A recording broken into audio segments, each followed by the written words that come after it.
IPO हो तो ऐसा। जी हाँ, आईपीओ का आखिरी दिन है और हर्ष बाबू लौट आए हैं तमाम अपने कार्यों को निपटाने के बाद। तो आज हर्ष जी के साथ इस सेगमेंट पे हम बातचीत करेंगे। और हर्ष, आज लास्ट डे है, किस तरह का रिस्पांस मिल रहा है? क्या कुछ ग्रे मार्केट के अंदर हलचल देखने को मिल रही है? बिल्कुल सर जी, हमने बेसिकली सेगमेंट में 3 हमने आईपीओ कवर करने की कोशिश करेंगे। तो सबसे पहले जिनकी आज की लिस्टिंग 2 आईपीओ उसके पर बात कर लेते हैं, उसके बाद फिर हम लोग आखिरी आईपीओ उसके ऊपर हम लोग चर्चा कर लेंगे यहाँ पे। और ग्रे मार्केट में काफ़ी उथल पुथल मची हुई है। विक्रांत इंजीनियरिंग की बात कर लेते हैं, ये पहला आईपीओ है। अब आप देखिए कि ये एक ऐसा आईपीओ था जिसका काफ़ी ज़्यादा बस था, क्योंकि ये ऐसे ईपीसी सेक्टर से आता था जिसमें सोलर भी है, वाटर इंफ्रा भी है, रेलवे भी है, पावर भी है, तो तमाम चीज़ों पर आता था। उस समय मुझे याद है कि 9% के आसपास का प्रीमियम दिख रहा था यहाँ पे। लेकिन हुआ क्या, देखिए इशू प्राइस 97 का था, लिस्टिंग हुई 99.70 रुपीस पे, यानी कि करीब करीब 2.5% से ऊपर के आसपास की लिस्टिंग होती दिखी। और एनएससी पर ये 2% 99 के भाव पर लिस्ट हो गया। दूसरा आईपीओ की हम लोग बात कर लेते हैं यहाँ पे। दूसरा आईपीओ को देखें, एनलैन हेल्थ केयर की बात करें, फार्मास्यूटिकल कंपनी है, बेसिकली एपीआई से लेके दूसरे फार्मास्यूटिकल इंग्रेडिएंट से जुड़ा इसका बिजनेस है। इशू प्राइस इसका 91 था, बीएससी पर लिस्ट भी 91 पर हुआ। और आप देखिए कि एनएससी पे जो लिस्टिंग है वो 1% के ऊपर 92 रुपीस के भाव पर हुई है। अब हम लोग जो आखिरी आईपीओ अगर आप बोले तो उसको कवर करें या फिर पहले आप नहीं, पहले जरा आज की लिस्टिंग पर दोनों पे जरा बातचीत कर लेते हैं और एक एक करके जरा स्क्रीन पर लेकर के आ जाइए। शुरुआत करते हैं एनलॉन के साथ, क्योंकि विक्रांत पे काफ़ी ज़्यादा लोग इच्छुक हैं तो उसको दूसरे नंबर पे रखते हैं।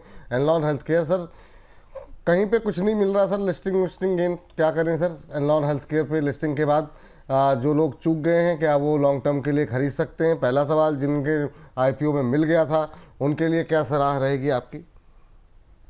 देखो सर, एक आईपीओ जब आता, फिर से आप रियलिटी चेक करा देते हो मेरा।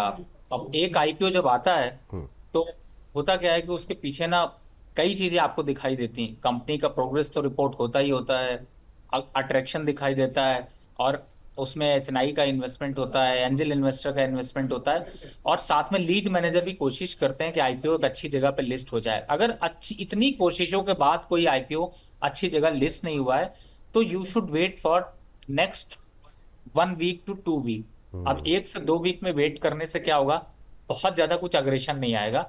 लेकिन अगर अच्छे आईपीओ अच्छी जगह पे लिस्ट नहीं हो रहे हैं और लिस्टिंग में थोड़ा सा अनसर्टनिटी है, तो जो आपकी स्ट्रैटेजी है उसके हिसाब से देखें। तो पहली बात है, मैंने इन दोनों आईपीओ पे कहा था कि हम सिर्फ लिस्टिंग गेन तो देखेंगे, लिस्टिंग के बाद देखेंगे कि लॉन्ग टर्म लेना है नहीं लेना। तो पहला, जिन्होंने लिस्टिंग गेन के लिए देखा था, अगर आपने 1% खुला और आपने खुलते ही नहीं बेचने का लगाया है तो ये गलती है। फिर इसका मतलब है आप जो कहा जा रहा है उसको फॉलो नहीं कर रहे हैं, पहला।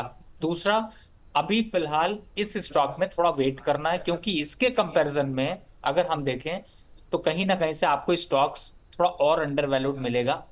72 रुपए तक के आसपास के लेवल मिल सकते हैं। अब आप कहेंगे कि 91 का प्राइस 72, हाँ बिलो प्राइस मिलेगा आपको, वेट कर लीजिए, क्योंकि कहीं ना कहीं से सिचुएशन वो अग्रेशन नहीं दिखाई दे रहा। तो just wait and watch, don't buy for long term. करेंगे लॉन्ग टर्म के लिए बाय, लेकिन 70, 75 या 80 से हो सकता है करेंगे, लेकिन not at current market price. और जिन्होंने खरीद लिया है, आईपीओ में मिल गया है, तो क्या निकल जाए एक बार के लिए?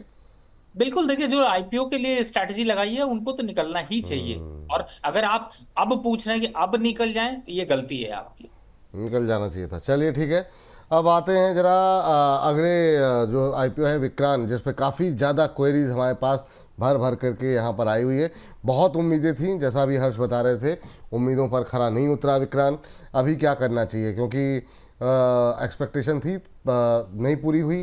जो भी है 1-2% मिल रहा है, लेके निकल जाए। देखिए 1-2% लेके आप खाली हो सकते हैं, क्योंकि आपको फिर से मौका मिलेगा। नहीं तो आपके सामने, अगर मैं इसी टाइप के स्टॉक्स, अगर पावर सेक्टर और इन सब पे जाता हूँ, सोलर पे जाता हूँ, तो आपको और स्टॉक्स बहुत अच्छे मिल रहे हैं। मैं भी कंपैरिजन में देखता हूँ तो मुझे ऐसा लगता है कि बिल्कुल आपको, अगर यहाँ पर गेन बना रहता है तो बिल्कुल एक बार को प्रॉफिट बुक कर लीजिए। डिप में 85 रुपए तक आने के संकेत इसके भी दिखाई दे रहे हैं साफ साफ। ठीक है, तो अभी के लिए सर जो लोग खरीदना चाह रहे हैं उनके लिए भी कोई मतलब कोई टिप्पणी नहीं है ना, अभी अवॉइड करें? मेरे हिसाब से जब अगर मैं अभी निकलने की राय दे रहा हूँ या वेट करने की राय दे रहा हूँ, तो जो लेवल्स बताएं उन लेवल्स पर आता है तो ही आप लीजिए। नहीं तो एक हफ्ते बाद इसका रीचेक अगले हफ्ते जब शो करेंगे तो फिर से हम लोग ले लेंगे कि एंट्री करनी है नहीं करनी। ठीक, चलिए, तो ये बात है यहाँ पर। अब जरा उस आईपीओ की बात कर लेते हैं जो अभी खुला हुआ है। क्या वहाँ पर पैसे लगाने चाहिए मौजूदा हालात को देखते हुए, क्योंकि बहुत ज़्यादा लिस्टिंग गेन नहीं मिल रहा है?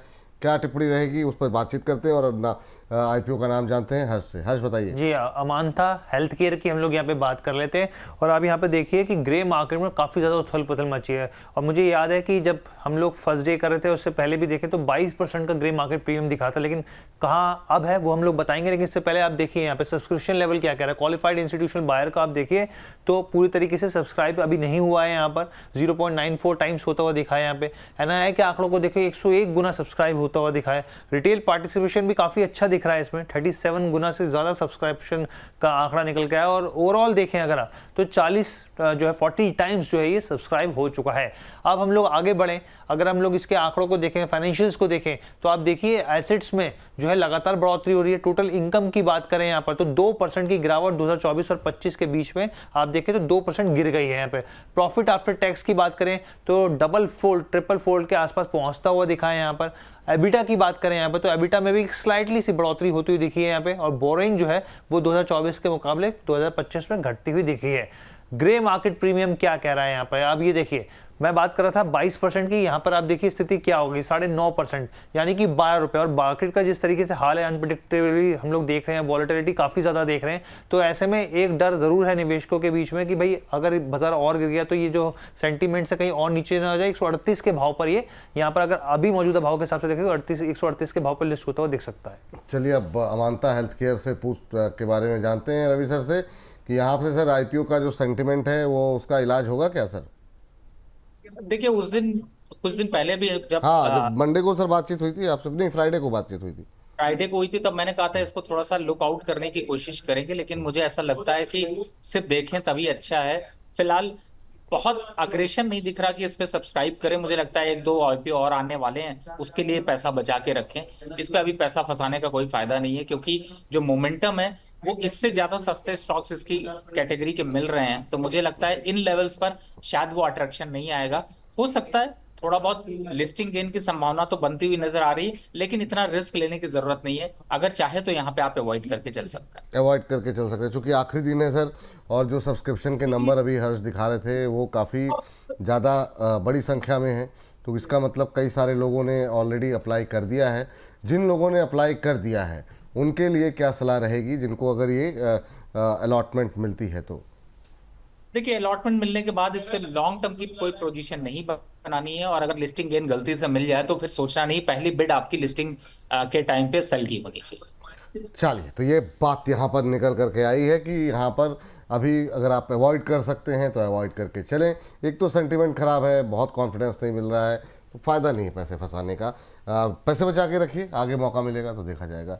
तो हर्ष, बहुत बहुत शुक्रिया, बहुत बहुत धन्यवाद आज की इस अपडेट के लिए और बताने के लिए कि अभी जो लिस्टिंग हुई है, जो आईपीओ खुले हुए हैं, उनमें क्या रणनीति, क्या स्ट्रेटजी होनी चाहिए। तो इस सेगमेंट में फ़िलहाल इतना ही।